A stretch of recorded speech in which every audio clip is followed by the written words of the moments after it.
چار مصرے پہلے شہزادی کی شان ہمارے دیگر صلوات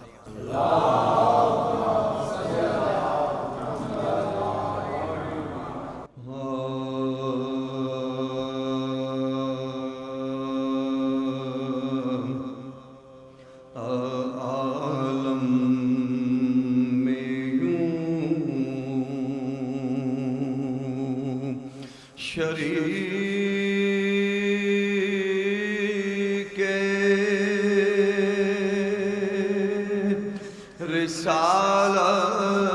رسالت ہے فاطمہ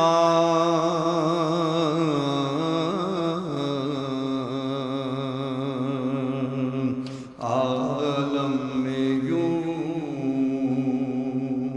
شریک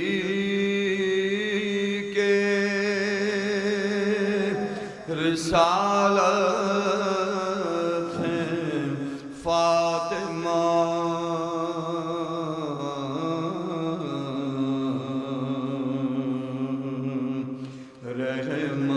رحمت نبی ہے سایہ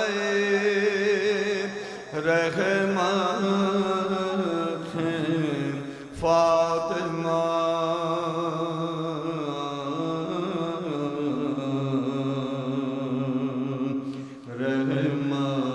رحمت نبی ہے سایہ رحمت ہے فاطمہ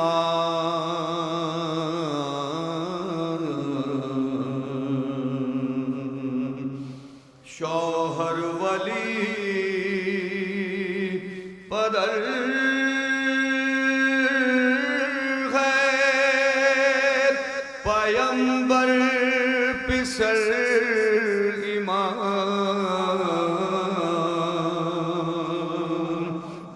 شوہر ولی پدر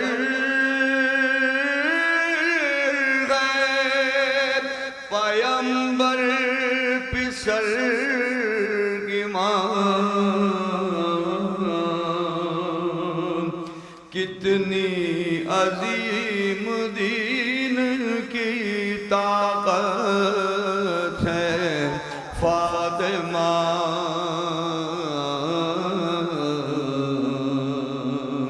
کتنی عظیم دین کی طاقت ہے فاطمہ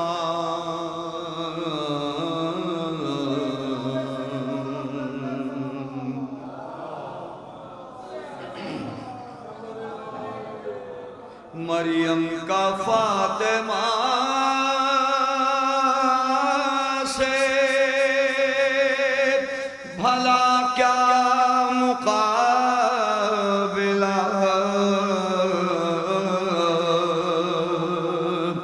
مریم کا فاطمہ سے بھلا کیا مقابلہ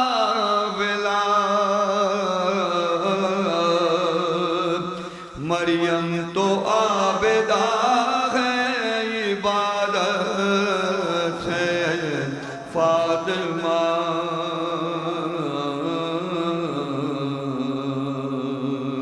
مریم تو عابدہ ہے عبادت ہے فاطمہ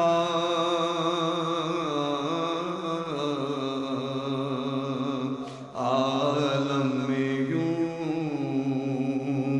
شریک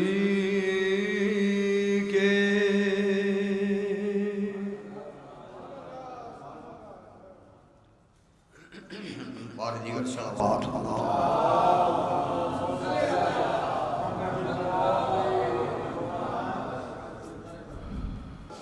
چند اشعار ہیں سبت جعفر شہید نے یہ رقم کیا ہے اشعار جو ہیں بہت مرثیت بعد میں پیش ہو اس سے پہلے خود جناب سیدہ معصومہ نصیحت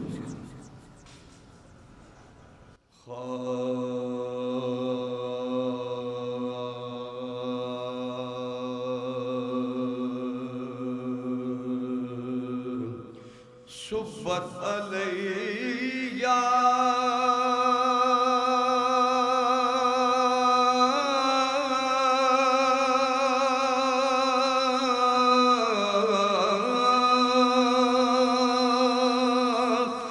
مصائب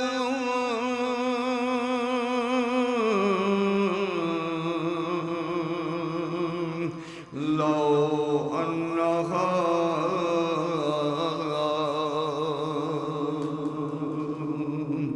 صبت علیہ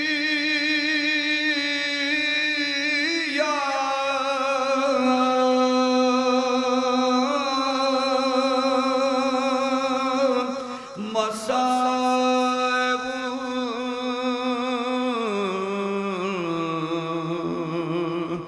لو انہا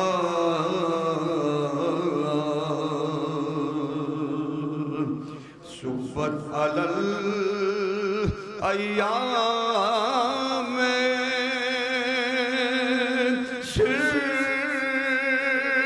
سرنا لیا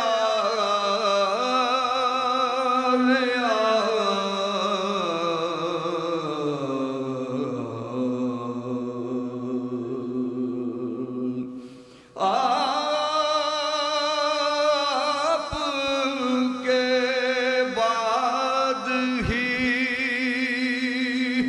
بابا میرے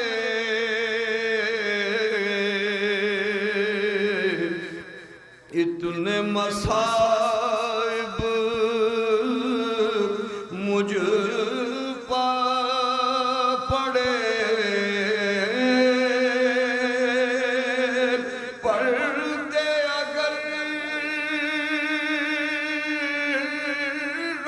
روشن روزوں پر پڑھتے اگر روزے روشن پر ہوتے شب تیرا کی طرح سے کم تو نہیں تھی آپ کی فرقت در پائیزہ آپ کی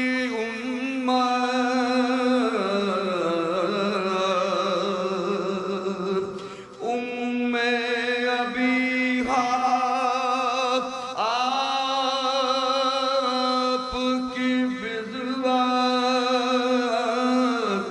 پہلو شکستہ درد کی شدت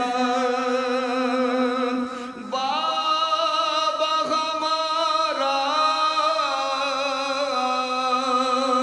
باغ بچھینا مجھ کو سرے دربار بلایا حاکم نے دربار بلایا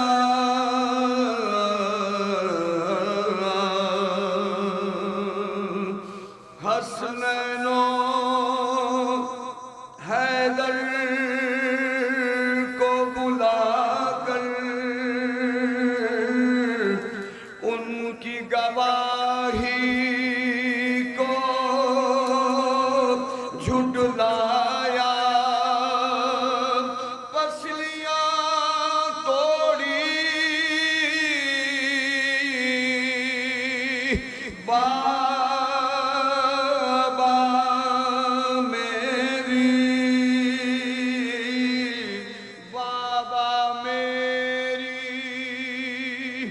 پسلیاں توڑی رسی گلوے علی میں باندھی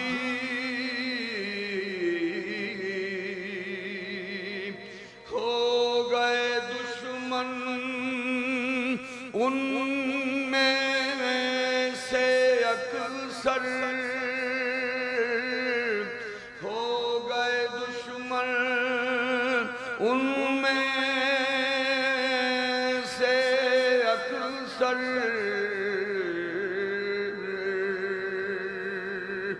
کل تک تھے جو آپ کے ساتھی صبت علیہ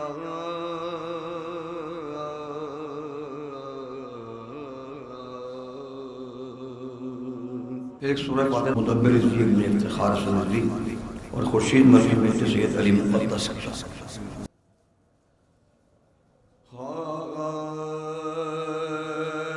جب خلق سے وقت سفر فاطمہ آیا جب خلق سے وقت سفر فاطمہ آیا تب زینب و شبیر کو پاس اپنے بلایا روئی بہت اور بیٹے کو سینے سے لگایا زینب کے دیار میں ہاتھ اور یہ سنایا اے زینب بیکاس میری دولت سے خبردار محبوب الہی کی امانت سے خبردار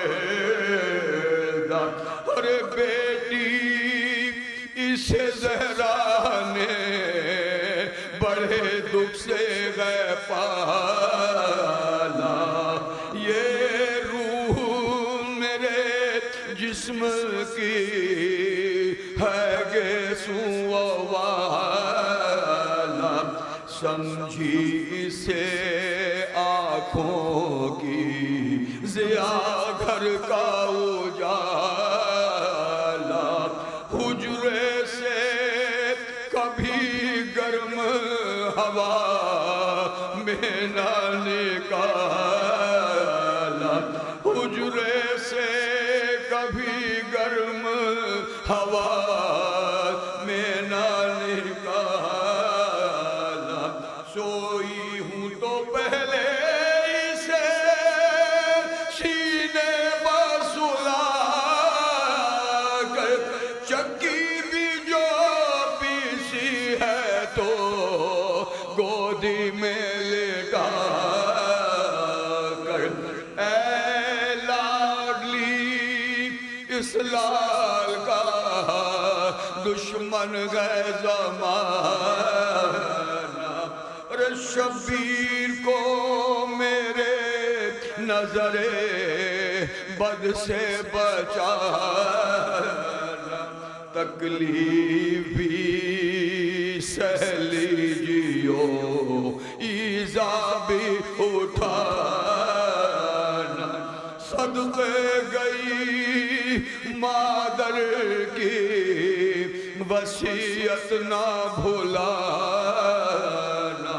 صدقے گئی مادر کی وصیت نہ بھولانا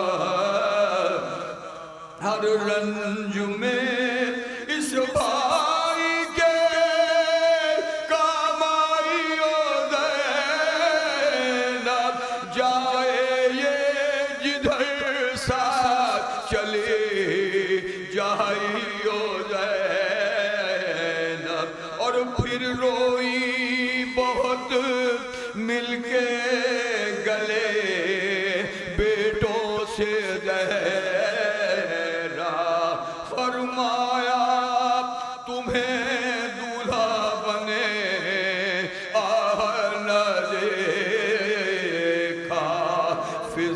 سے کہا قبر نبی پر انہیں لے جا، روئے نا میرے سامنے یہ ان کو تو بہلا، روئے نا میرے سامنے یہ ان کو تو بہلا، اے فضا کبھی رنج انہیں ہونے نہ دینا، پیاروں کو میرے لاش پہ بھی رونے نہ دین، اور یہ کہہ کے کیا بند در حجرہ ادھر، سب خرد و کلا رونے لگے آن کے باہر، آواز سنی کلمہ طیب کی مکرر، پھر کچھ نہ صدا آئی، کہا سب نے یہ رو کر، پھر کچھ نہ صدا آئی، کہا سب نے یہ رو کر، لو اٹھ گئی دنیا سے نشانی بھی نبی کی، رحلت ہوئی پھر آج رسول مدنی، رحلت ہوئی پھر آج رسول مدنی کی، جب خلق سے وقت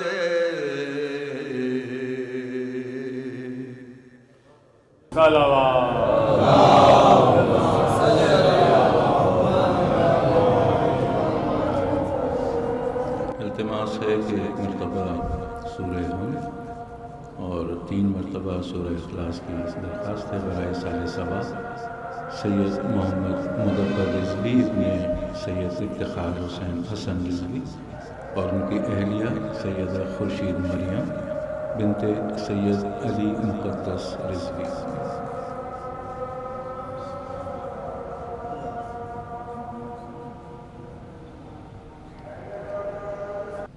جناب عالی رضا کے کلام سے چند بند علیہ سماعت کرو۔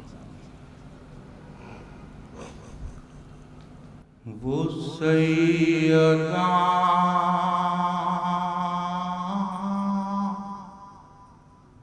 جو مجسم ہے احمدی تنویر، وہ طاہرہ جو سراپا ہے آئے تطہیر، پیام حق کی تکمیل منزل تدبیر، لطیف سن کی صف میں پیمبری تصویر، وہ جس کا ساتھ امامت کو سرفراز کرے، وہ جس کا ساتھ امامت کو سرفراز کرے، وہ جس کے پاؤں کے نیچے بہشت ناز کرے، وہ جس کا ساتھ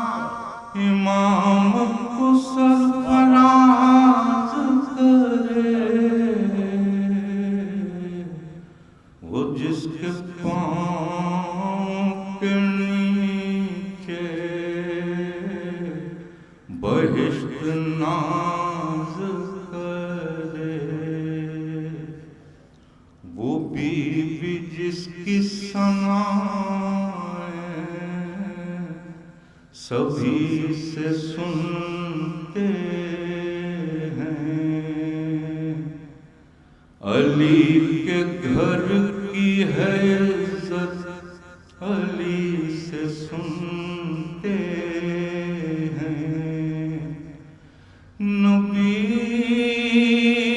کے دل کا ہے ٹکڑا، نبی سے سنتے ہیں، بدور بار گئے زدی سے سنتے ہیں، وہ جس نے معزز کیا گھرانے کو، وہ جس نے معزز کیا گھرانے کو، حسین پاک جس نے دیا زمانے کو، وہ جس نے معزز کیا گھرانے کو، حسین پاک جس نے دیا زمانے کو، وہ جسم کے انداز ہے رسالت کا، وہ جسم خزانہ ہے درد ملت کا، وہ جس میں شرف بڑھ گیا سیادت کا، وہ جس نے کہ گھر بھر دیا امامت کا، وہ جس کا مبارک ہر ایک کام ہوا، وہ جس میں کہ جو پل گیا امام ہوا۔ صلوات صلوات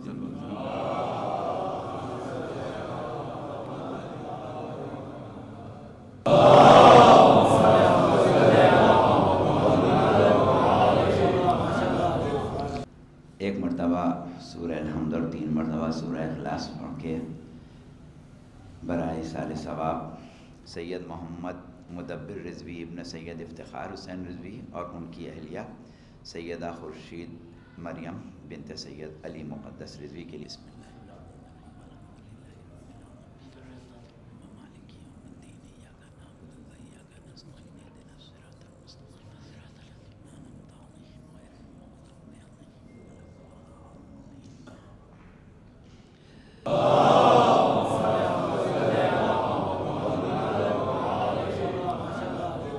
اعوذ باللہ من الشیطان الرجیم، بسم اللہ الرحمن الرحیم، اللہم صلی وسلم وزد وبارک علی النبی الامی العربی القرشی المکی المدنی الابتہی التہامی سید البہی السراج المضی الکوكب الدری صاحب الوقار والسکینہ المدفون بارض المدینہ عبد الموید والرسول المسدد المصطفى الامجد المحمود الاحمد حبیب الالہ العالمین وخاتم النبیین وسید المرسلین وشفیع المذنبین ورحمۃ للعالمین ابی القاسم محمد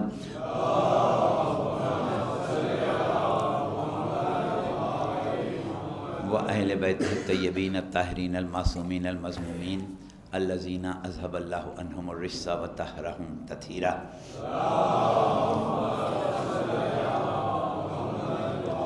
اما بعد فقد قال اللہ سبحانہ وتعالی فی محکم کتابہ الحکیم بسم اللہ الرحمن الرحیم وما کان لبشر ان یکلمہ اللہ الا وحیا او من وراء الحجاب او یرسل رسولا یوحی بإذنہ ما یشاء۔ صلوات پڑھنے ایک دفعہ۔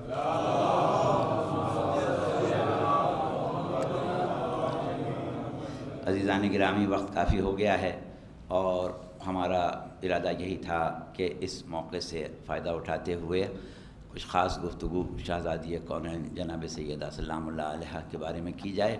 بہرحال کوشش کریں گے کہ کم سے کم وقت میں آپ کو کچھ مواد دے دیا جائے، اور ہم اس وقت خاص طور سے اس پہلو کو اور اس زاویے کو سامنے رکھ کے بات کر رہے ہیں کہ وہ جو حق معرفت اہل بیت ہے، وہ جو اہل بیت سے عقیدت اور محبت رکھنے والوں کو ان کے بارے میں آگاہی ہونا چاہیے۔ بدقسمتی سے بہت سے ایسے پہلو ہیں فضائل کے بھی اور مصائب کے بھی کہ جو ابھی تک تشنا ہیں، اور ان کے اوپر اس طریقے سے بات نہیں ہوتی ہے کہ جیسے ہونا چاہیے۔ یہ اور بات ہے کہ ہمارے ممبروں سے فضائل بے شک پڑھے جاتے ہیں، لیکن مسئلہ یہ ہوتا ہے کہ ایک طریقہ فضائل کا یہ ہوتا ہے کہ آپ جذبات میں، لفاظی میں وہ فضیلتیں، وہ تمام مناقب بیان کرنے کی کوشش کریں کہ جو اتنے بلند ہیں کہ اس کو سمجھنے کے لیے عقل چاہیے، اس کو سمجھنے کے لیے ادراک چاہیے۔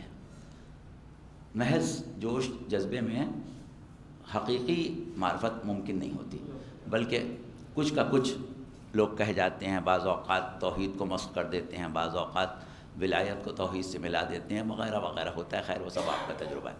تو ہم نے اس چیز کو سامنے رکھتے ہوئے کوشش کی تھی کہ آج ہم معرفت کے کسی ایسے پہلو پر بات کریں جس پر عموماً بات نہیں ہوتی۔ تو دیکھیے، معرفت کی جو بات ہو رہی ہے، جو ہم کہہ رہے ہیں کہ بہت سے گوشے تشنا ہیں، آپ اگر اس حدیث کو یاد کریں جو آپ بہت سنتے ہیں کہ پیغمبر اسلام صلی اللہ علیہ وآلہ وسلم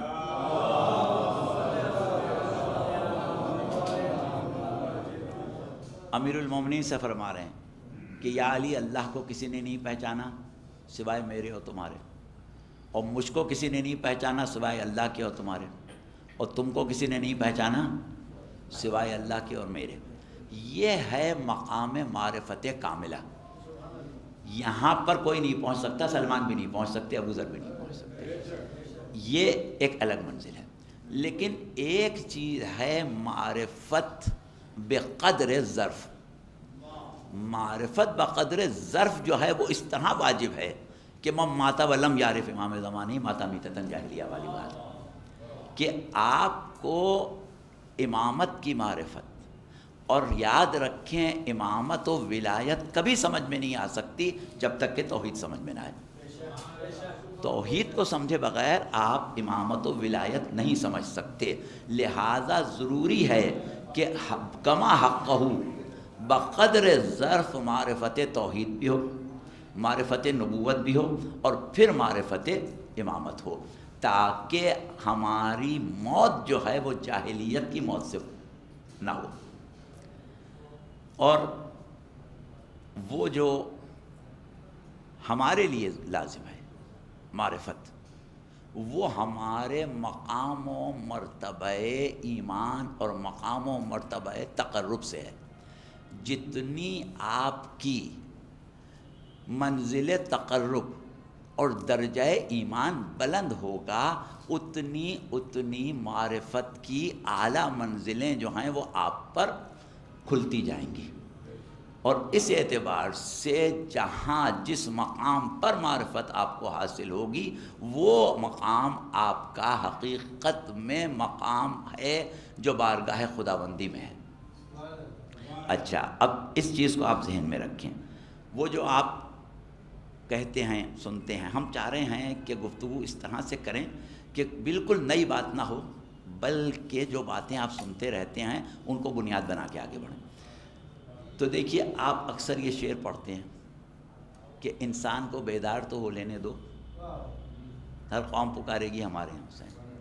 دیکھیے شاعر نے کے ذہن میں کیا تھا ہمیں نہیں معلوم، لیکن ہم اس کو اگر اپنے حساب سے ایک کلام سمجھ کے پیش کریں تو ہم یہ سمجھتے ہیں کہ وہ زمانہ بیداری جس کی بات ہو رہی ہے کہ انسان کو بیدار تو ہو جانے دو، وہ ابتدا ہے اس مقام کی جہاں سے معرفت امام کا آغاز ہو۔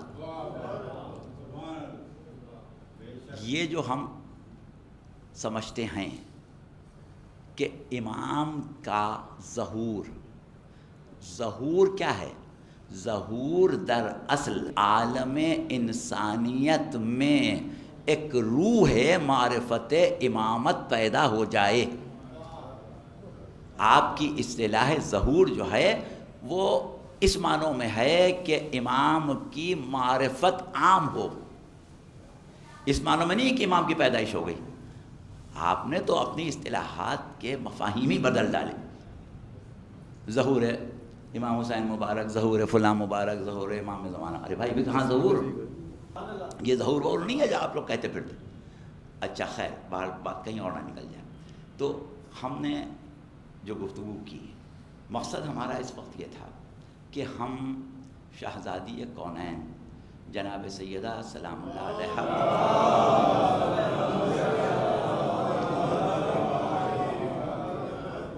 فضیلت کے ایک ایسے زاویے سے آپ کے سامنے رکھیں کہ جو زاویہ ابھی تک تشنا ہے۔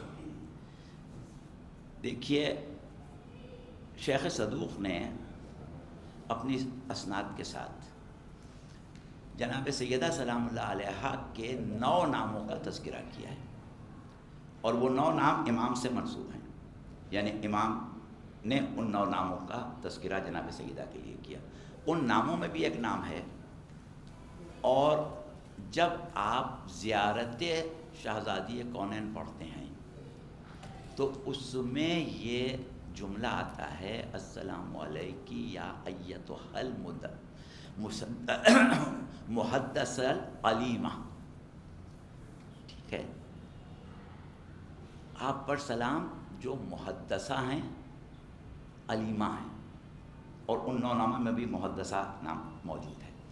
تو ہماری کوشش یہ تھی اور ہے انشاءاللہ، آپ حضرات کی توجہات اگر شامل حال رہیں تو ہم کم وقت میں اس کے اوپر گفتگو کریں گے کہ محدثہ کا لفظ جو استعمال ہوا ہے، اس سے آپ کی کون سی فضیلت ہمارے سامنے آ رہی ہے، کس قسم کی فضیلت سامنے آ رہی ہے، کیا مقام سامنے آ رہا ہے۔ تو دیکھیے، پہلے ہم اس لفظ کی تشریح کر دیں، پھر اس کے بعد تھوڑا آگے بڑھیں۔ عربی لغت میں ایک لفظ ہے حدیث، آپ نے بہت سنا ہے۔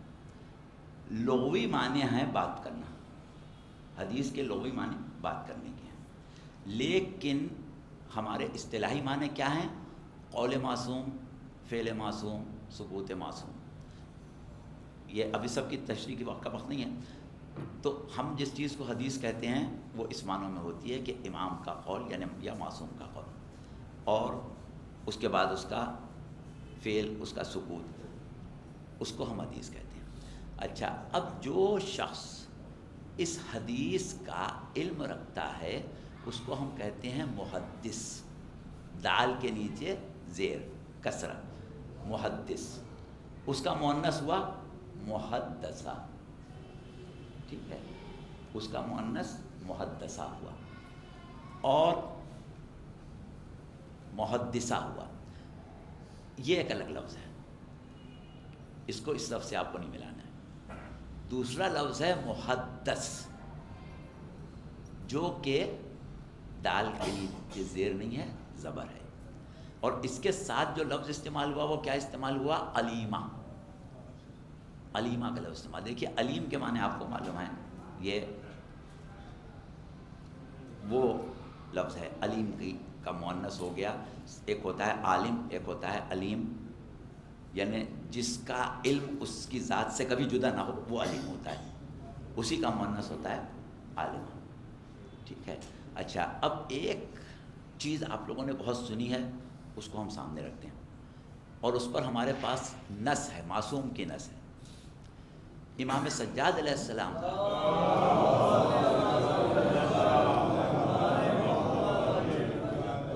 وہ جملہ جو آپ نے جناب زینب ثانیہ زہرا سلام اللہ علیہ سے فرمایا، پھوپھی اماں آپ عالمہ بے معلم ہیں. آپ عالمہ بے معلم ہیں. یہ کون کہہ رہا ہے؟ معصوم کہہ رہا ہے. اور عالم بے معلم کون ہوتا ہے؟ جو صاحب علم لدنی ہوتا ہے. تو اب آپ سوچیں کہ ثانیہ زہرا کے بارے میں حدیث معصوم، نص معصوم موجود ہے کہ آپ کا مقام یہ ہے کہ آپ صاحب علم لدنی ہیں اور زینت ہیں اس باب کی جو من عندہ علم الکتاب کی منزل پر ہے. من عندہ علم الکتاب کی منزل ہے. ٹھیک ہے. اچھا، اب یہاں سے آپ آگے بڑھیں. تو اب ہم نے ابھی محدث تک بات کی. اب سنیں محدث کے کیا معنی ہیں. محدث اس فرد کو کہتے ہیں، اس شخص کو کہتے ہیں جس سے ملائکہ گفتگو کریں. محدث اس کو کہتے ہیں جس سے فرشتے گفتگو کرتے ہیں. اب دیکھیے فرشتے جو گفتگو کرتے ہیں وہ کیسی گفتگو ہو؟ کیا گفتگو؟ ہماری آپ کی جیسی گفتگو؟ فرشتہ سوائے عبادت کے کچھ نہیں کرتا.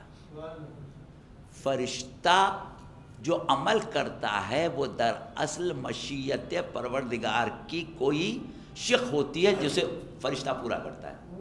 خود فرشتے کا عمل نہیں ہوتا. اب فرشتہ اگر گفتگو کرے گا، فرشتہ گفتگو کرے گا تو کیا گفتگو کرے گا؟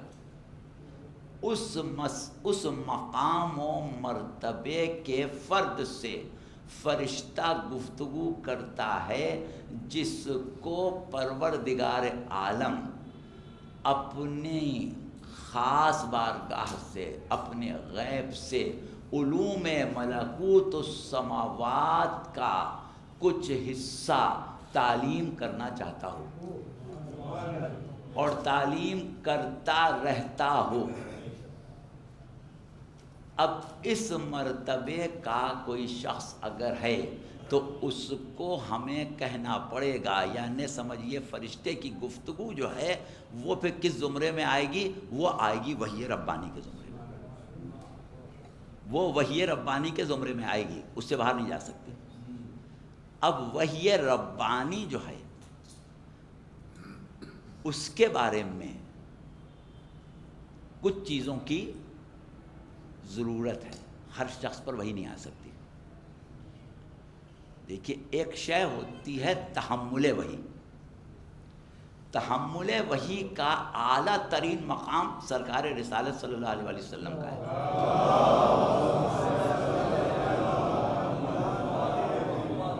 لو انزلنا هذا القرآن على جبل لرأيته خاشعا متصدعا من خشیت اللہ. معاف کیجیے گا ہمارا آواز ساتھ نہیں دے رہی ہے تو ہم بیچ میں ہمیں سانس لینا پڑ رہا ہے. وہ سورہ حشر کی آیت ہے کہ اگر ہم اس قرآن کو پہاڑ پر بھی نازل کرتے تو تم اس کو خوف خدا سے جھکا ہوا پٹا ہوا پاتے. یعنی یہاں پر یہ تعارف ہو رہا ہے مقام تحمل یا ایک ملکہ تحمل وحی ربانی کا جو قلب محمد میں ہے. کوئی شے نہ ہوتی کائنات میں قرآن کے نزول کو تحمل کرنے والی اگر قلب محمد نہ ہوتا. تو یہ ہے مقام اعلیٰ ترین، اور کیونکہ یہ وحی تشریعی کا سب سے کمال ہے قرآن کا نزول۔ اچھا، اب صورت یہ ہے کہ ہم نے وحی ربانی کا لفظ استعمال کر لیا۔ وحی ربانی کا لفظ جب ہم استعمال کرتے ہیں تو جیسا کہ بھی ہم نے کہا کہ اس کے لیے پہلی چیز ہے تحمل وحی، اور دوسری چیز ہے وہ عقل کہ جس میں ملکہ ادراک وحی ہو۔ ملکہ ادراک وحی کے بغیر وحی نہیں آ سکتی، نہ فرشتہ آ سکتا ہے نہ بات کر سکتا ہے۔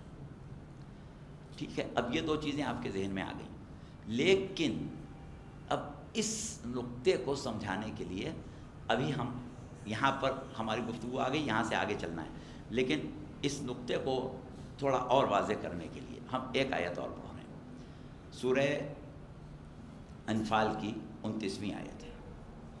پروردگار عالم ارشاد فرما رہا ہے کہ یا ایھا الذین آمنوا ان تتقوا اللہ یجعل لکم فرقانا ویکفر عنکم سیئاتکم ویغفر لکم واللہ ذو الفضل العظیم۔ ہمیں پوری آیت تک نہیں جانا ہے، شروع کا حصہ دیکھ لیں۔ یا ایھا الذین آمنوا ان تتقوا اللہ یجعل لکم فرقانا، اے صاحبان ایمان اگر تم اللہ کا تقوی اختیار کر لو، اے صاحبان ایمان ان تتقوا اللہ، اگر تم اللہ کا تقوی اختیار کر لو تو اللہ تم کو فرقان عطا کر دے گا۔ اللہ تمہیں فرقان عطا کر دے گا۔ یہ فرقان کیا شے ہے؟ جو تقوی کے نتیجے میں آتا اللہ عطا کرے گا، اللہ دے دے گا۔ فرقان دیکھیے یہ فرقہ کے مادے سے بنا ہے، اسی سے فرقہ بنا ہے، اسی سے تفریق بنا ہے، اسی سے تفرقہ بنا ہے، اور اسی سے فاروق بنا ہے، جو کہ امیر المومنین علیہ السلام کے لیے خاص لقب ہے۔ یہ زیب ہی نہیں دیتا سوائے ذات علی ابن ابی طالب کے۔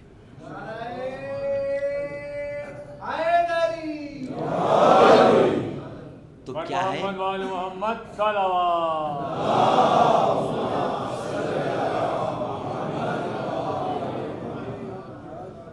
ان تتقوا اللہ یجعل لکم فرقانا، اگر تم تقوی اختیار کر لو تو ہم تمہیں فرقان دیں گے۔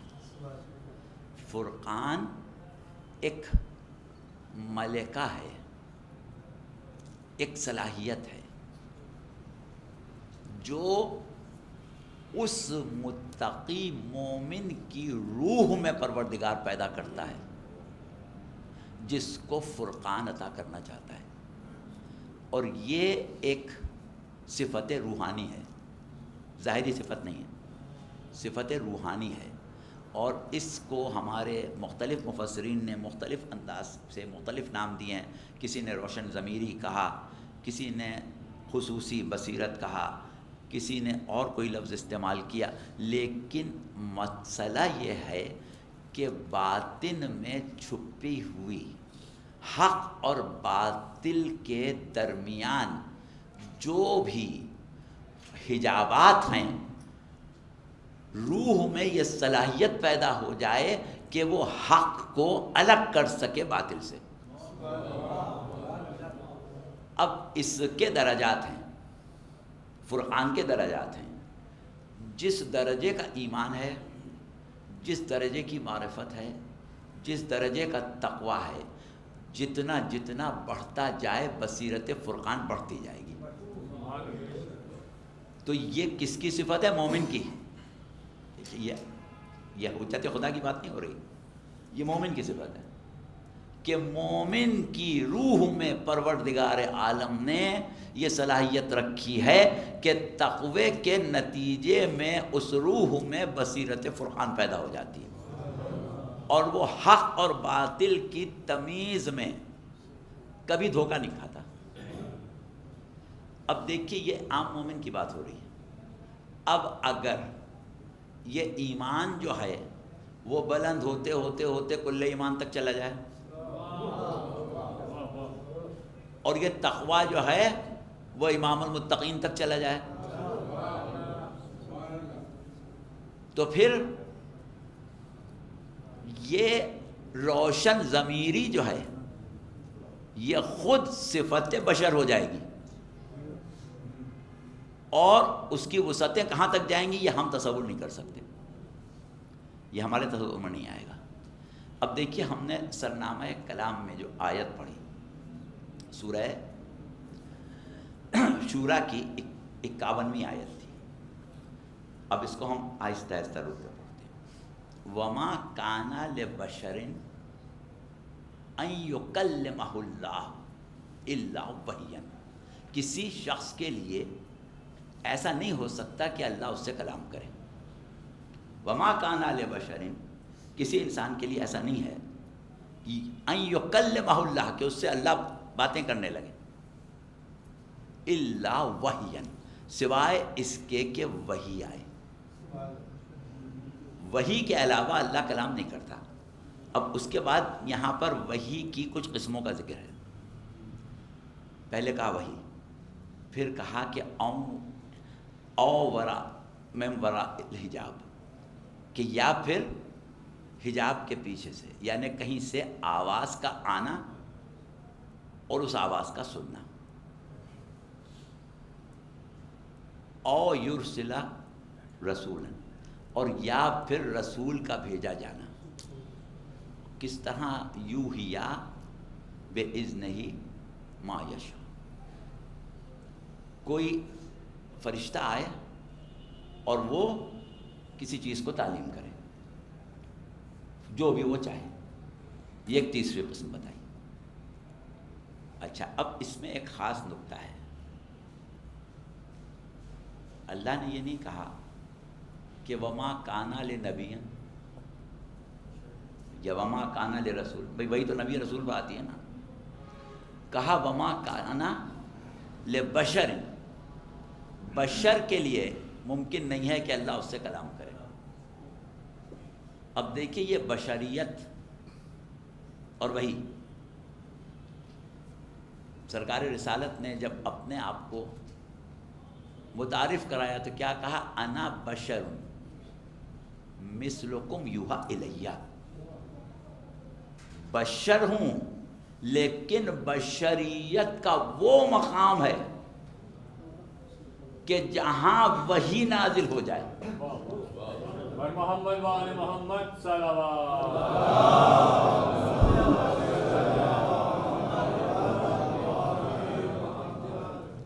بشر ہوں لیکن اس مقام پر ہوں کہ جہاں وحی نازل ہو۔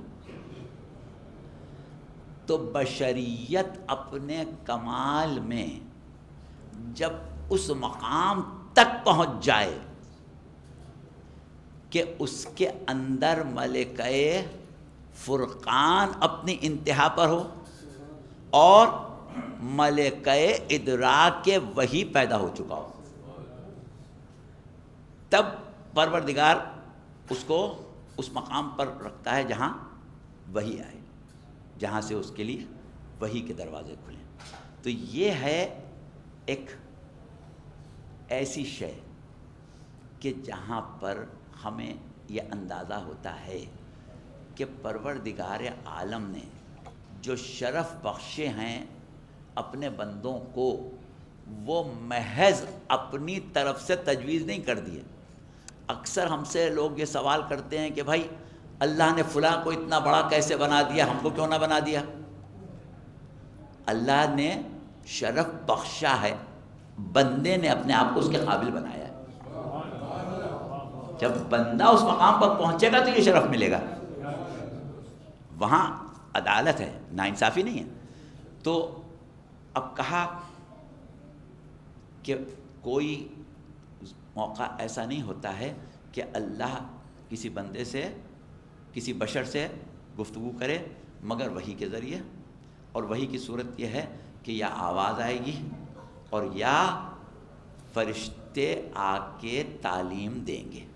اب دیکھیے یہاں پر بھی ایک قسم کی تعلیم ہے، وحی جو ہے وہ تعلیم ہے، وہ ابھی ہم نے علیمہ کا لفظ استعمال کیا تھا، وہ تعلیم ہے، وہ جو آپ پڑھتے ہیں وما ينطق عن الهوى ان هو الا وحی یوحی، اس کے بعد کیا کہتے ہیں؟ علمہ شدید القویٰ، اس کو تعلیم دیا شدید القویٰ نے.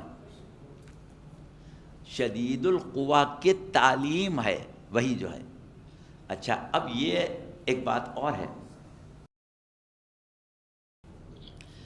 کہ وہی تعلیم ہے اور کس طرح کہ حجاب سے آواز آئے.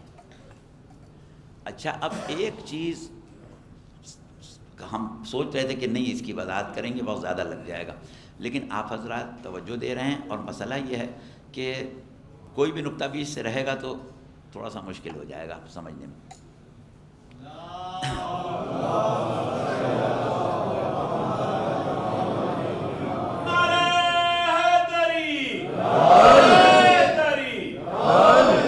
دیکھیے ہم سنتے ہیں، ہمارے اندر صلاحیت بصارت ہے، صلاحیت سماعت ہے، لیکن ہماری صلاحیت سماعت اور صلاحیت بصارت جو ہے وہ مادے میں قید ہے، مادے سے باہر نہیں. بھئی ہم بول رہے ہیں، کیسے بول رہے ہیں؟ پھیپھڑے میں ہوا بھر رہے ہیں، پھر اس کے بعد وہ ہمارے نرخڑے سے ساؤنڈ باکس میں سے ہوتی ہوئی آواز بنا کے نکل رہی ہے، پھر ہم زبان کو جنبش دے کے الفاظ بنا رہے ہیں، پھر ہوا میں اس کی لہریں سفر کر کے آپ کے کان کے پردے تک پہنچ رہی ہیں. بیچ میں ہوا نہ ہو، آپ نہیں، ہوا نہیں ہم بولیں گے. یعنی ہم محتاج ہیں مادے کے، اور اسی طرح دیکھنے کے لیے بھی ہم واسطوں کے محتاج ہیں، بغیر واسطوں کے نہیں دیکھ پاتے. اچھا اب یہاں پر ایک شے ہوتی ہے حقیقت سماعت اور حقیقت بصارت. دیکھیے جب آپ خواب دیکھ رہے ہوتے ہیں، سو رہے ہوتے ہیں، تو آپ سنتے بھی ہیں، بولتے بھی ہیں، تو کان تو نہیں کام کر رہے ہوتے، زبان بھی نہیں کام کر رہی ہوتی. وہ کیا شے ہے؟ وہ حقیقت سماعت اور حقیقت بصارت ہے. وہ آواز جو سنی جائے گی وہ مادے سے ماورا ہوگی. جس کے اندر یہ صلاحیت پیدا ہو جائے کہ وہ حقیقت سماعت اور حقیقت بصارت تک پہنچ جائے، اسی پر وحی نازل ہو سکتی ہے، دوسرے پر وحی نہیں آئے گی. اچھا اب یہاں تک گفتگو پہنچ گئی ہے تو تھوڑی سی بات آپ اور سن لیں کہ دیکھیے ہم نے استعمال کیا لفظ وحی. وحی سے ملتے جلتے اور الفاظ بھی ہیں جن کو ہم نے چھوڑ دیا ہے اور موقع بھی نہیں ہے. ایک لفظ ہے الہام، ایک لفظ ہے القاء، ایک لفظ ہے محمیز. اور جب ہم وحی کا لفظ استعمال کرتے ہیں تو ہمارے ذہن میں عموماً لفظ وحی کا تصور جو ہے وہ صرف انبیاء و مرسلین کی حد تک محدود ہوتا ہے، اس کے آگے ہم نہیں سوچ پاتے ہیں. لیکن قرآن میں لفظ وحی جو ہے وہ اپنے مشتقات کے ساتھ 78 مرتبہ استعمال ہوا ہے، مشتقات کے ساتھ. یعنی کہیں یوحا کہا گیا، کہیں اوحا کہا گیا، یہ مختلف طریقوں سے مشتقات کے ساتھ استعمال ہوا ہے، 78 مرتبہ استعمال ہوا. اور اس طرح استعمال ہوا کہ شہد کی مکھی کے لیے بھی استعمال ہوا اور شیاطین کے لیے بھی استعمال ہوا. ان الشیاطین لیوحون الی اولیاءہم، بے شک شیاطین جو ہیں وہ اپنے دوستوں کو وحی کرتے ہیں. تو لفظ وحی سے آپ یہ نہ سمجھیں کہ اگر ہم نے کوئی ایسا عقیدہ رکھ لیا کہ جناب سیدہ سلام اللہ علیہ پر وحی آتی ہے، ائمہ معصومین پر وحی آتی ہے، تو یہ عقیدہ نبوت کے باہر چلے گا.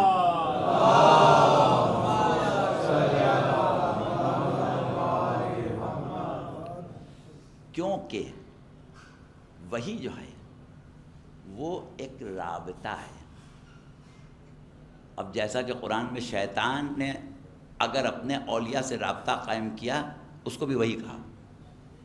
اس کے علاوہ بعض جگہ گفتگو ہے کہ لوگ ایک دوسرے کو شیاطین ایک دوسرے کو وہی کرتے ہیں. تو وہ بھی اس کی تفصیل میں ہم ابھی نہیں جا رہے ہیں.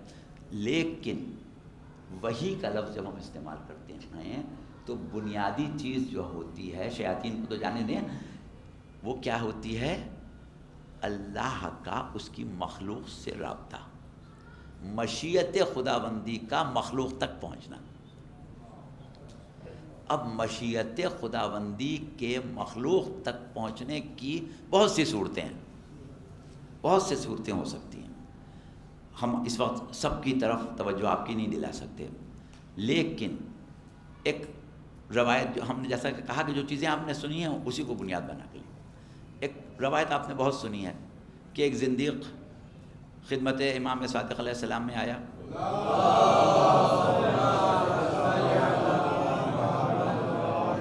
اور اس نے آ کے کہا کہ یہ آپ جو کہتے ہیں کہ اللہ جاندار پیدا کرتا ہے. نے کہا ہاں بے شک ایسا ہی ہے. کہا وہ تو میں بھی پیدا کر سکتا ہوں. کہا بھائی تم کیسے پیدا کر سکتا ہوں؟ میں پیدا کر کے دکھا دوں. مشہور واقعہ ہے، تفصیل سے نہیں بیان کر رہے ہیں. بہرحال وہ کچھ چیزیں جمع کر کے، گوبر، پانی وغیرہ، غلاظت، اور ایک شیشی میں جمع کر کے لے آیا جس میں کیڑے پیدا ہو گئے تھے. اور اس نے کہا کہ کیڑے میں نے پیدا کیے. تو وہ پہلا والا جواب تو آپ کو یاد ہے کہ آپ نے پوچھا تھا کہ نر کتنے ہیں، مادائیں کتنی ہیں. وہ تو سمجھیں خالی اس کو ایک اس کا تھا دماغ صحیح کرنے کے لیے. ورنہ جو اصل اس میں نکتہ ہے وہ کیا ہے؟ آپ نے کہا کہ دیکھو یہ کیڑے جو ہیں یہ اس طرح گھوم رہے ہیں، مثلا کلاک وائز گھوم رہے ہیں. تو آپ نے کہا اس کو الٹا گھما دو، ان سے الٹا گھومیں. تو نے کہا وہ کیسے ہوگا؟ بھائی تم خالق. دیکھیے نکتہ کیا سمجھایا جا رہا ہے کہ خالق اور مخلوق کے لیے جہاں دعوی خلاقیت ہو وہاں قدرت رابطہ ضرور ہونا چاہیے. وہاں رابطہ جو ہے وہ ضرور ہونا چاہیے. اب وہ جو شہد کی مکھی والی بات ہے کہ تیرے رب نے شہد کی مکھی پر وحی کی اور رب کا نہر، وہ ہدایت تکوینی کے معاملے میں ہے، اس کو چھوڑ دیں ابھی. لیکن ہم آپ سے کچھ سوال کرتے ہیں. جناب یونس کو مچھلی نے نگل لیا، وہ اس کے پیٹ میں رہے، پیٹ میں تسبیح کرتے رہے. اور اللہ نے کہا کہ اگر یونس تسبیح نہ کرتا تو تا قیامت مچھلی کے پیٹ میں رہتا.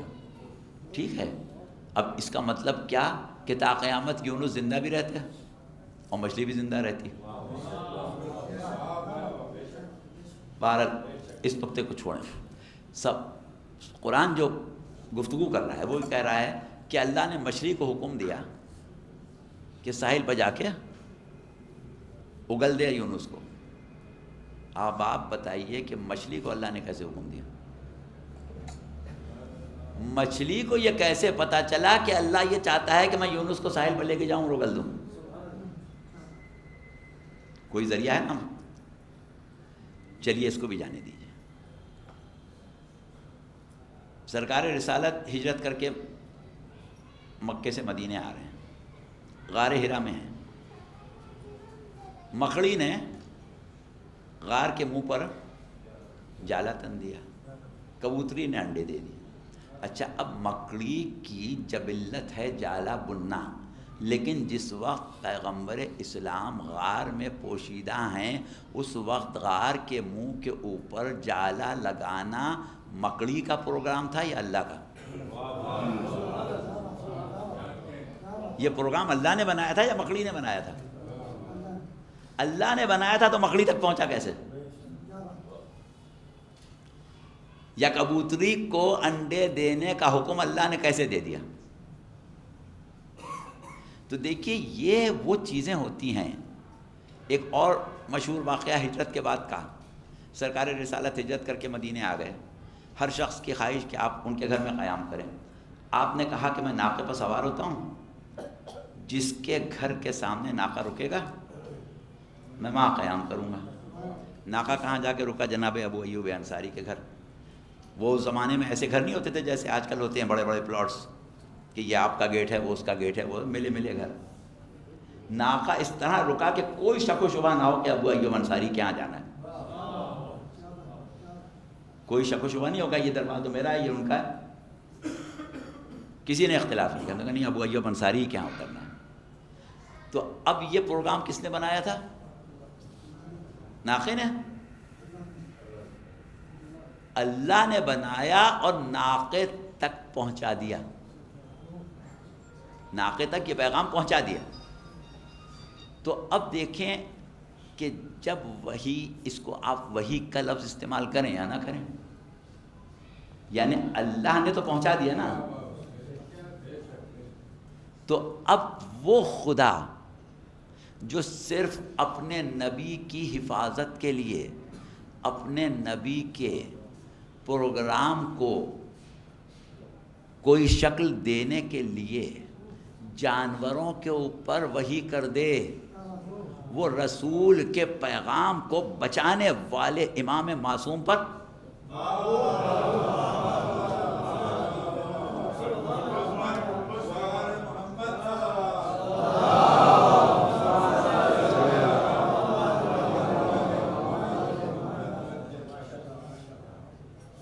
تو دیکھیے یہ ایک مقام ہے جہاں تک ہم آپ کو لائیں.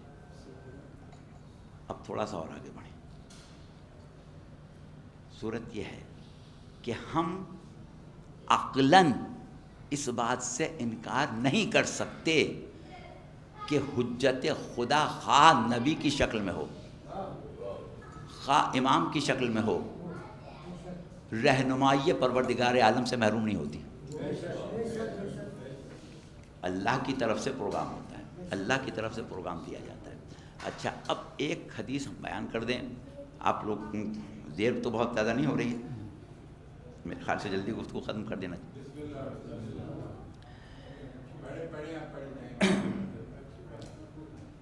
دیکھیے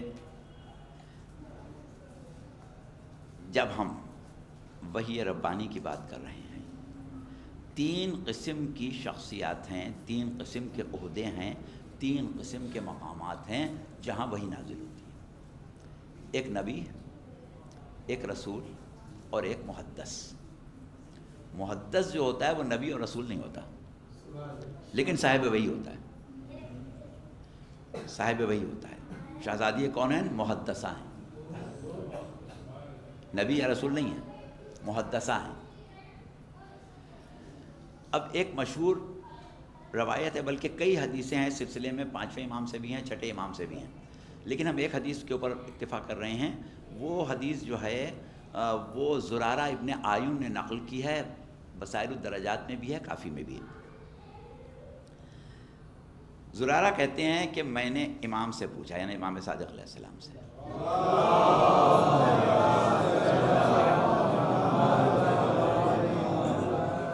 کہ یمنا رسول اللہ، نبی، رسول اور محدث میں فرق کیا ہوتا ہے؟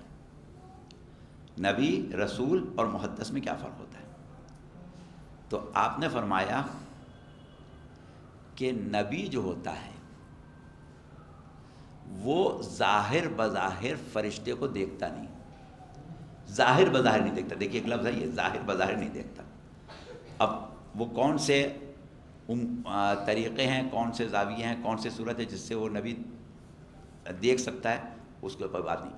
ظاہر بظاہر فرشتے کو نہیں دیکھتا، بلکہ فرشتہ احکامات الہیہ کو اسے اس طریقے سے سمجھاتا ہے یا اس طریقے سے اس تک پہنچاتا ہے کہ اس کے اوپر ایک نیند کسی کیفیت ہوتی ہے اور وہ احکامات الہیہ کا مشاہدہ کرتا ہے، احکامات الہیہ کا مشاہدہ کرتا ہے. تو زرارہ کہتے ہیں کہ میں نے امام سے پوچھا کہ یبنا رسول اللہ، اس کو پتہ کیسے چلتا ہے کہ جو کچھ میں نے مشاہدہ کیا وہ سوائے من جانب اللہ کے اور کچھ نہیں ہے؟ تو آپ نے کہا کہ اس کو اللہ ایک ایسا ملکہ عطا کرتا ہے کہ جس سے اسے شک و شبہ نہیں ہوتا، یعنی اس کو کسی قسم کی کوئی اشتباہ نہیں ہوتا کہ یہ وہی ہے کہ نہیں ہے، اسے یقین ہوتا ہے کہ یہ وہی ہے. بھئی جیسے جناب ابراہیم نے خواب میں دیکھا تھا تو ان کو کوئی شک و شبہ تھوڑی تھا. تو کہا اس کو کوئی شک و شبہ نہیں ہوتا، اللہ اس کو وہ ملکہ عطا کرتا ہے جس سے وہ باطل اور حق کو پہچان لیتا ہے۔ ہم نے آپ کو یہی سورہ جو انفال کی آیت پڑھ کے فرقان کی بات کی تھی کہ فرقان کی بصیرت جو ہے وہ ایمان اور تقوی سے شروع ہوتی ہے۔ اب ایمان اور تقوی نبوت تک جب پہنچ جائے تو بصیرت فرقان اتنی ہو جاتی ہے کہ جب وحی آتی ہے، فرشتہ آ کے گفتگو کرتا ہے تو اس کو شک و شبہ نہیں ہوتا، وہ حق اور باطل کو پہچان لیتا ہے، حق و باطل کو پہچان لیتا ہے۔ اس کے بعد آپ نے کہا کہ رسول وہ ہوتا ہے۔ دیکھیے یہ بات ذہن میں رکھیے گا کہ ایسا نہیں ہوتا کہ ایک شخص نبی ہے، رسول ہے، نبی نہیں ہے۔ جو رسول ہے وہ نبی تو ہوتا ہی ہے۔ جیسے آپ یہ کہیں کہ ایک شخص گریجویٹ ہے تو اس کا مطلب یہ کہ میٹرکولیٹ بھی ہے وہ، تو نبوت سے اعلیٰ درجہ ہے رسالت کا۔ تو رسالت اگر ہے تو نبوت لازمن ہوگی، ہاں نبوت ہے تو ضروری نہیں کہ رسالت۔ تو اب کہا کہ رسول وہ ہوتا ہے کہ جو ظاہر بظاہر فرشتے کو دیکھتا ہے، فرشتے سے بات کرتا ہے، فرشتے کی آواز سنتا ہے، فرشتہ اس کو نظر آتا ہے۔ اور اس کے بعد فرمایا کہ محدث وہ ہوتا ہے کہ جو فرشتے کی آواز سنتا ہے،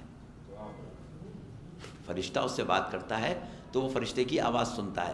اب دیکھیے فرشتے کی آواز سننے کے لیے مقام کتنا بلند ہونا چاہیے؟ حقیقت سماعت و بصارت تک اس کی رسائی ہو۔ اور دوسری چیز کیا ہے کہ بصیرت فرقان اتنی ہو کہ خواب و خیال، وہم و گمان اور گفتگو ملک اس میں کسی قسم کی آمیزش نہ ہونے پائے۔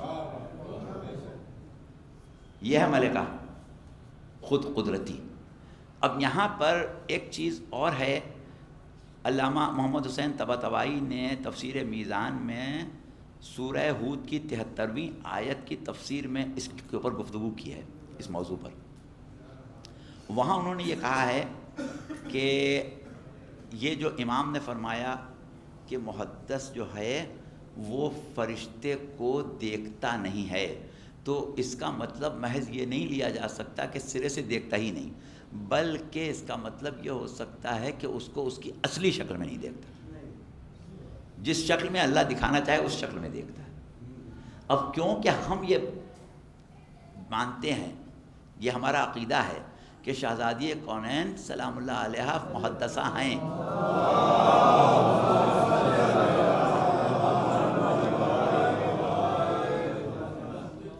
اور آپ ابھی ہمارے بھائی جناب انیس صاحب حدیث قصہ کے بعد ایک گفتگو کر رہے تھے جو آخری حصہ ہم نے سنا۔ شہزادی کونین کا مقام و مرتبہ یہ ہے کہ آپ ابھی جبرائیل جو ہیں وہ داخل نہیں ہوئے ہیں، ابھی آیا تطہیر انہوں نے پڑھ کے نہیں سنائی ہے۔ شہزادی بتا رہی ہیں کہ جبرائیل نے اللہ سے کیا کہا، اللہ نے جبرائیل سے کیا کہا، جبرائیل کس طرح آئے، کہاں تک آئے، کب میرے بابا سے اجازت لی۔ فرشتہ گفتگو کر رہا ہے پیغمبر اسلام سے، روایت کر رہی ہیں زہرا، اور وہ خطبہ امیر المومنین کا آپ یہاں سے ملائیں کہ میں نے نبوت کی خوشبو سونگھی، میں نے وحی کے نور کو دیکھا۔ رسول نے کہا یا علی جو میں دیکھتا ہوں وہ تم دیکھتے ہو، جو میں سنتا ہوں وہ تم سنتے ہو، جو میں دیکھتا ہوں وہ تم دیکھتے ہو، جو میں سنتا ہوں وہ تم سنتے ہو۔ اب مقام سیدہ میں اور اس مقام میں کیا فرق ہے؟ فرشتے کی گفتگو سن رہی ہیں، پہچان رہی ہیں یہ جبرائیل ہے، یہ جبرائیل ہے، اور اللہ سے یہ اجازت مانگ رہا ہے، اللہ اس سے یہ گفتگو کر رہا ہے۔ تو اب جس کا مقام یہاں تک بلند ہے کہ فرشتہ اجازت لے کے آئے، فرشتہ خدمت پر مامور ہو، فرشتہ کبھی درزی بن کے آئے، کبھی فرشتہ سائل بن کے آئے، تو اس مقام پر جناب سیدہ یہ عام محدث نہیں ہے، یہ محدثہ ایک بلند مرتبے کی محدثہ ہے، تحدیث کا مقام بہت اعلیٰ ہے، بہت اعلیٰ مقام ہے تحدیث کا۔ ایک مقام پر امام باقر علیہ السلام کی ایک حدیث ہے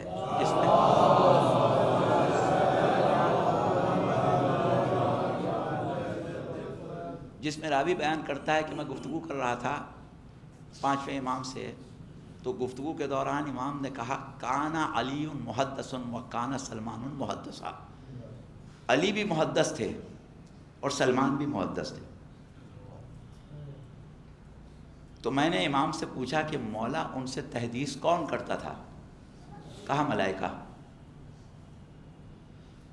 تو راوی کہتا ہے کہ میں نے امام سے پوچھا کہ جب علی پر وحی آتی تھی، فرشتے علی سے بات کرتے تھے، تو کیا ہم علی کے نبی یا رسول ہونے کا عقیدہ رکھیں؟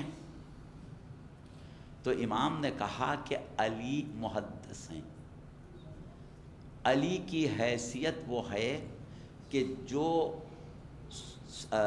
موسیٰ کے وصی، سلیمان کے ساتھی اور ذوالقرنین کی ہے، یعنی نبوت اور رسالت کے بغیر اس منزل کے لیے ایک لفظ آپ نے استعمال کیا، ہم اس کا صرف اردو ترجمہ کر رہے ہیں، جو آپ جس سے بہت زیادہ واقف ہیں، وہ جو اللہ اور رسول سے محبت کرتا ہے، اللہ رسول سے محبت کرتا ہے۔ علی کا تعارف روز خیبر یہی کہہ کے کرایا تھا، کیا ضرورت تھی یہ کہنے کی کہ اس کو بھیج رہا ہوں جو اللہ اور رسول سے محبت کرتا ہے، اللہ اور رسول اس سے محبت کرتا ہے۔ یہ مقام تحدیث ہے، یعنی نبوت اور رسالت کے بعد ایک مقام ہے جو محبت خدا اور رسول اور اس کے مقابلے میں محبت خدا اور رسول کا ہے، کہ جہاں پر ملائکہ نازل ہوتے ہیں، جہاں ملائکہ نازل ہوتے ہیں۔ اور اس کے بعد صرف بس ہم کو ختم کیے دیتے ہیں، تھوڑی سی گفتگو اور کر لیں، چند منٹ آپ سے لیں گے، اس سے زیادہ نہیں، کہ دیکھیے ایک مقام آ گیا۔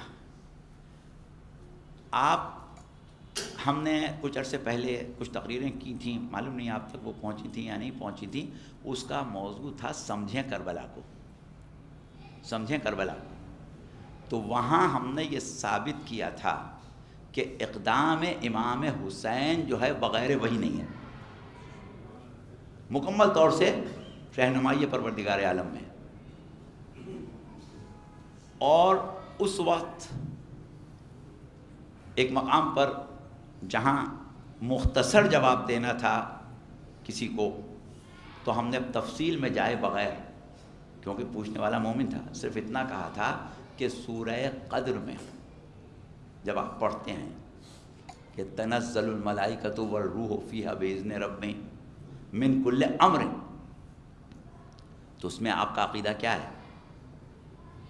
کہا کہ تمام امور کے ساتھ ملائکہ اور روح نازل ہوتے ہیں شب قدر میں، یہاں تک کہ صبح ہوتی ہے نازل ہوتے رہتے ہیں۔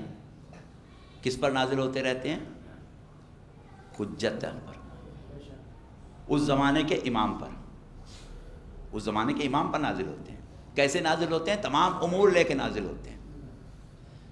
حسین ابن علی جب شہید ہوئے، کربلا ہوئی، اس سے 10 سال سے امام تھے، امام تو خیر ہمیشہ سے ہی تھے، مطلب عہد امامت تھا، تو عہد امامت میں 10 سال شبائے قدر جب آئیں تو ملائکہ اور روح نازل ہوئے یا نہیں ہوئے؟ اور تمام امور کے ساتھ نازل ہوئے۔ تو کربلا جیسا امر اس میں تھا کہ نہیں تھا؟ اس کے بعد بس 2 آیتیں پڑھ کے ہم گفتگو ختم کر رہے ہیں۔ ایک آیت جس کے اوپر ہم پہلے گفتگو کر چکے ہیں اسی موضوع پر، جس کی ابھی ہم نے بات کی، وہ قرآن میں 2 جگہ آئی ہے، اور اس میں پروردگار عالم نے کلام کس سے کیا ہے؟ خطاب کیا ہے پیغمبر اسلام سے، یا ایھا النبی جاہد الکفار والمنافقین واغلظ علیہم، اے نبی آپ جہاد کریں کافر سے بھی منافق سے بھی۔ ایک مرتبہ لفظ جاہد استعمال ہوا ہے، باب مفاعلہ کا امر ہے، صیغہ امر ہے باب مفاعلہ میں، یعنی سامنے بھی ہو تم بھی ہو۔ جہاں پر آمنے سامنے کی بات نہیں ہے وہاں پر باب تفعیل استعمال کیا ہے، یا ایھا الرسول بلغ ما انزل الیک، وہاں بالغ نہیں کہا، اور یہاں جاہد کا جاہد نہیں کہا۔ تو صورت کیا ہے کہ کافر سے اور منافق سے جنگ کرنے کو کہا، جہاد کرنے کو کہا۔ اللہ جب قرآن میں حکم دیتا ہے تو جس کو اس حکم پر عمل کرنا ہوتا ہے اسے مخاطب کرتا ہے۔ اگر کوئی ایسا حکم ہے تمام لوگوں کے لیے ہے تو یا ایھا الناس کہہ کے حکم دیا جائے گا۔ کوئی ایسی بات ہے جو صرف کافروں سے ہے، قل یا ایھا الکافرون، ایسی بات ہے جو اہل کتاب سے ہے، یا اہل الکتاب، ایسی بات ہے جس کے اوپر مومنوں کو عمل کرنا ہے، یا ایھا الذین آمنوا۔ اب ایسی بات جس پر صرف رسول کو عمل کرنا ہے، رسول کے علاوہ کسی کا نہیں، صرف رسول کو عمل کرنا ہے، تو یا ایھا الرسول کہے گا یا ایھا النبی کہے گا۔ غدیر کا اعلان صرف رسول ہی کر سکتے تھے، اور کوئی نہیں کر سکتا تھا، کہا یا ایھا الرسول۔ اور جہاد سوائے رسول کے کسی کا کام نہیں ہے، یاد رکھیے امت کا کام، مومنوں کا کام جہاد نہیں ہے، ورنہ اللہ کہتا یا ایھا الذین آمنوا جاہدوا، اے صاحبان ایمان جہاد کرو۔ صاحب ایمان سے نہیں کہا جہاد کرنے کو، نہ صاحب ایمان میں اتنی صلاحیت ہے کہ وہ جہاد راہ حق کر سکے۔ جہاد کرتا ہے حجت خدا، رسول کا کام ہے، نبی کا کام ہے جہاد کرنا، مومن کا کام ہے نبی کی نصرت کرنا۔ مومن کا کام خود جہاد کرنا نہیں ہے، جہاد رسول کرے گا، نبی کرے گا، حجت کرے گا، مومن کا کام اس کی نصرت کرنا ہے، خود جہاد کرنا کام نہیں ہے اس کا۔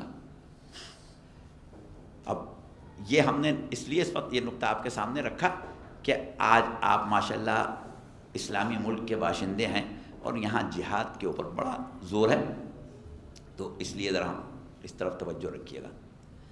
تو بہرحال اب اللہ کہہ رہا ہے یا ایھا النبی جاہد الکفار والمنافقین، اے نبی آپ جہاد کریں کافر سے بھی منافق سے بھی۔ ایک مرتبہ جاہدو کا ہے، یعنی جو حکم کافر کے خلاف ہے وہی منافق کے خلاف ہے، فرق نہیں ہے۔ رسول نے پوری زندگی کس سے جہاد کیا؟ کافروں سے کیا، کبھی منافق سے تو نہیں کیا۔ رسول کے مقابلے پر کافر، منافق کہاں؟ رسول کے لشکر میں، تو منافق سے تو جہاد نہیں کیا کبھی۔ اب بتائیں کہ رسول کو اللہ نے حکم دیا نبی کو کہ جہاد کرو منافق سے، اور رسول نے کیا نہیں، تو کیا رسول کر سکتے تھے؟ کر ہی نہیں سکتے تھے، کیسے کرتے؟ دیکھیے منافق کون ہوتا ہے؟ منافق وہ ہوتا ہے جو اصل میں کافر ہوتا ہے، لیکن ہم لوگ اس کو مومن سمجھ رہے ہوتے ہیں۔ تو جب تک وہ مومن سمجھا جائے جب تک منافق ہے، جس دن پتہ چل جائے تو منافق ہی نہیں رہے گا۔ اب اگر منافق تلوار لے کے رسول کے سامنے آ جائے تو منافق کہاں رہے گا؟ پھر تو کافر ہو جائے گا نا۔ تو رسول اس پر عمل کر ہی نہیں سکتے، کریں کیسے؟ پھر منافق آئے گا جنگ کرنے، وہ کافر ثابت ہو جائے گا، تو رسول منافق سے جہاد کیسے کریں؟ اور اللہ کہہ رہا ہے نبی سے تم کرو، اور نبی کا مقام کیا ہے؟ وَمَا يَنْطِقُ عَنِ الْهَوَىٰ إِنْ هُوَ إِلَّا وَحْيٌ يُوحَىٰ، اور اللہ کہے تم کرو جہاد منافق سے۔ تو اس کا مطلب یہ ہے کہ جو کام نبی سے کہا جا رہا ہے اس میں تو کوئی کلام نہیں کہ وہ کار نبوت ہے، کار نبوت کے علاوہ نہیں ہے، اور کار نبوت کے لیے وحی ربانی ضروری ہے۔ بغیر وحی ربانی کار نبوت انجام نہیں پا سکتا۔ اب اللہ اگر یہ حکم دے رہا ہے کہ اے نبی آپ منافق سے جہاد کریں، تو اس کا مطلب یہ ہے کہ پروردگار عالم کی مشیت میں نبوت کے امور کی انجام دہی کے لیے ایسے نفوس رسول ہیں کہ جن کا عمل رسول کا عمل ہو، جن کا عمل رسول کا عمل ہو۔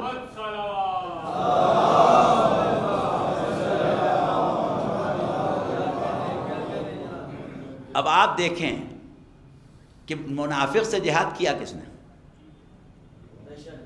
کس نے کیا منافق سے جہاد؟ جتنے لوگوں نے دعوی خلافت کیا دکھانے تاریخ میں کبھی کسی نے منافق سے جہاد کیا؟ بلکہ منافق عہد رسالت میں موضوع گفتگو تھے، پورا سورہ منافقون بٹھایا، جگہ جگہ منافقوں کا ذکر بھی رہا۔ رسول کی وفات ہوتے کے ساتھ ہی منافق ایسے تاریخ اسلام سے غائب ہوئے، پتہ ہی نہیں چلا کہ منافق کہیں ہے بھی ہے نہیں۔ آپ ڈھونڈتے پھرے منافق نہیں ملے گا کہیں۔ ایک عبداللہ ابن سبا نکل آئے، وہ بھی شیعہ بنانے کے لیے، باقی منافق ہی نہیں۔ کہاں گئے منافق؟ خدا جانے کہاں غائب ہو گئے۔ تو جب منافق رہا ہی نہیں تو منافق سے جہاد کون کرے گا؟ منافق تو ہے ہی نہیں نا، اب تو سب رضوان اللہ علیہ مجمعین ہیں، اب منافق تو رہا ہی نہیں۔ اب اگر جہاد کیا علی نے یا حسین نے کیا، یا علی نے منافق سے جہاد کیا یا حسین نے کیا، تو اب یہ بات طے شدہ ہے کہ علی کا جہاد ہو یا حسین کا جہاد، وہ نبی کا جہاد ہے، اور بغیر وحی ممکن نہیں ہے، بغیر وحی ربانی ممکن نہیں ہے۔ اب اس آیت کو آپ اس طرح غور کریں کہ حکم ہوا ہے کہ اے نبی جہاد کرو، یا ایھا نبی جاہد، تم جہاد کرو، کس سے؟ کافروں سے، منافقوں سے۔ ہم نے اس کا مطلب کیا لیا کہ کافر مقابلے پائے تو کافر سے جہاد کرو، منافق مقابلے پائے تو منافق سے جہاد کرو۔ لیکن اگر آپ اس کا یہ مطلب لیں کہ کسی ایسے جہاد کا حکم ہے جس میں مقابلے پر کافر بھی ہو منافق بھی ہو، مقابلے پر کافر بھی ہو اور منافق بھی ہو، ایسا جہاد ابھی تک نہیں ہوا، ایسا جہاد ابھی تک نہیں ہوا۔ جب 12واں نفس آئے گا،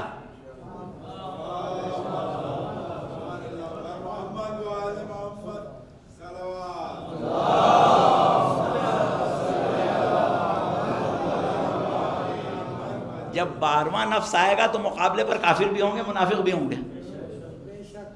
اس وقت جہاد کی یہ جو حکم ہے پروردگار عالم کا کہ یا ایھا النبی جاہد الکفار والمنافقین، وہ اس وقت پورا ہوگا جب تلوار چلے گی مہندی کی۔ اور بس ایک مقام ہے، سورہ حامیم سجدہ 30ویں آیت ہے، ان الذین قالوا ربنا اللہ ثم استقاموا تتنزل علیہم الملائکۃ الا تخافوا ولا تحزنوا وابشروا بالجنۃ التی کنتم توعدون۔ دیکھو وہ لوگ کہ جنہوں نے کہا کہ ہمارا رب تو صرف اللہ ہے، جنہوں نے کہہ دیا کہ ہمارا رب صرف اللہ ہے اور اس پر ثابت قدم ہو گئے، پھر پائے استقامت میں لغزش نہیں آئی، تو وہ ہیں جن کے اوپر ملائکہ نازل ہوتے ہیں، ان پر ملائکہ نازل ہوتے ہیں۔ تو اب ملائکہ کس پر نازل ہوتے ہیں؟ سورہ حامیم سجدہ آیت 30، جنہوں نے کہہ دیا کہ ہمارا رب اللہ ہے اور اس پر ثابت قدم ہو گئے، ان پر ملائکہ نازل ہوتے ہیں۔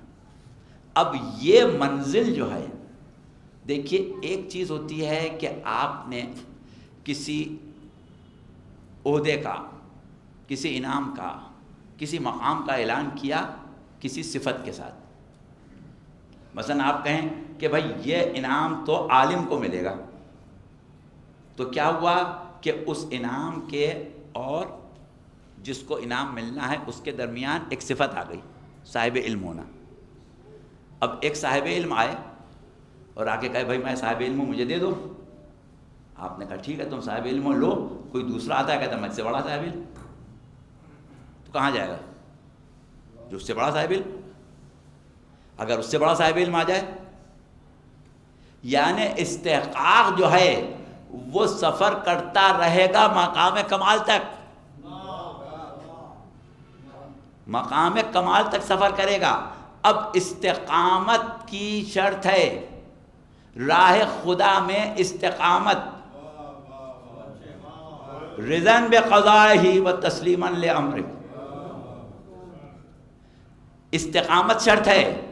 جہاں استقامت کا عظیم مقام آ جائے، اس سے بڑی استقامت کہیں ظاہر نہ ہوئی ہو، وہاں ملائکہ کا نزول ضروری ہے.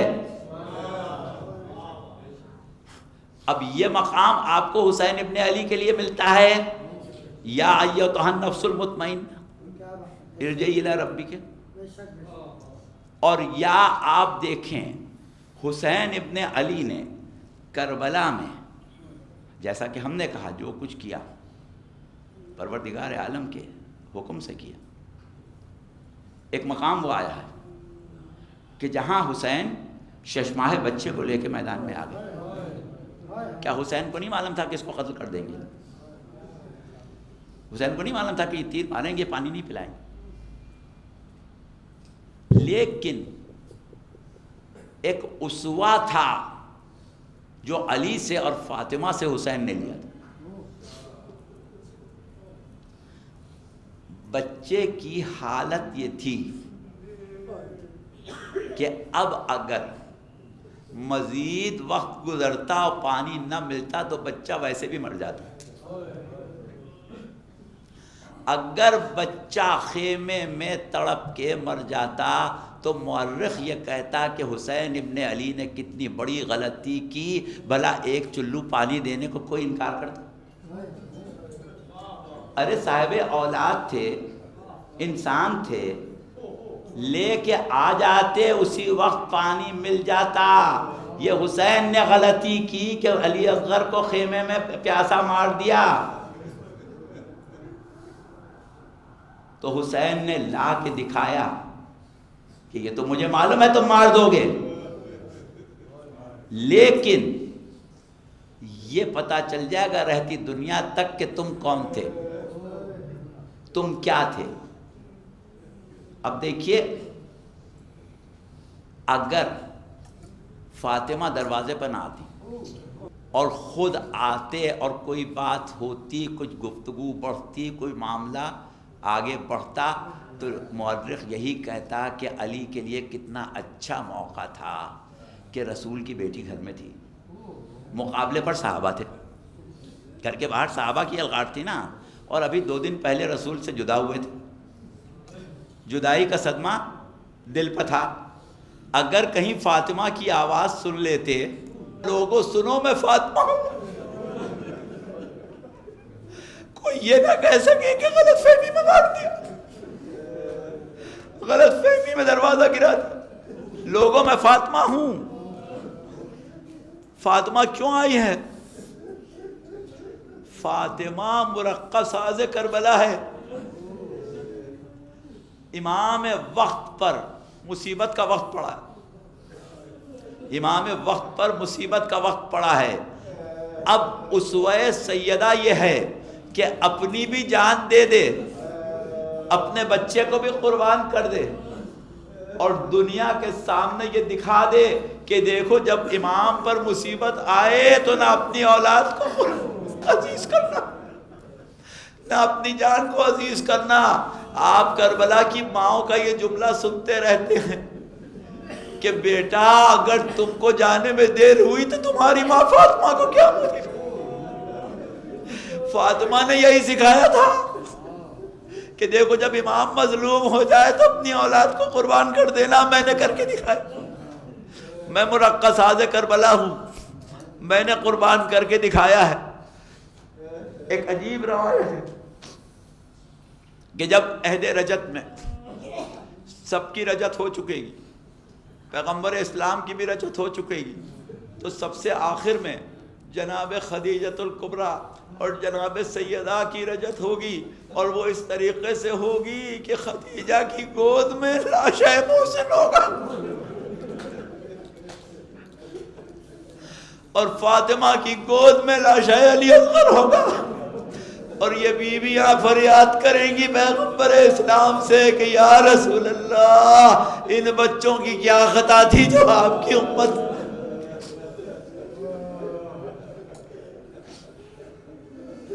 وَسَيَعْلَمُ الَّذِينَ ظَلَمُوا أَيَّ مُنقَلِبٍ يَنقَلِبُونَ۔ بار الہ ہماری اس عبادت کو قبول فرما، رحم کر مردوں کی مغفرت فرما، خاص طور سے وہ مرحومین جن کے ایصال ثواب کے لیے مجلس منعقد ہوئی ہے۔ ایک مرتبہ سورہ الحمد اور 3 مرتبہ سورہ اخلاص پڑھ کے برائے ایصال ثواب سید محمد مدبر رضوی ابن سید افتخار حسین رضوی اور ان کی اہلیہ سیدہ خورشید مریم بنت سید علی مقدس رضوی کے لیے بسم اللہ۔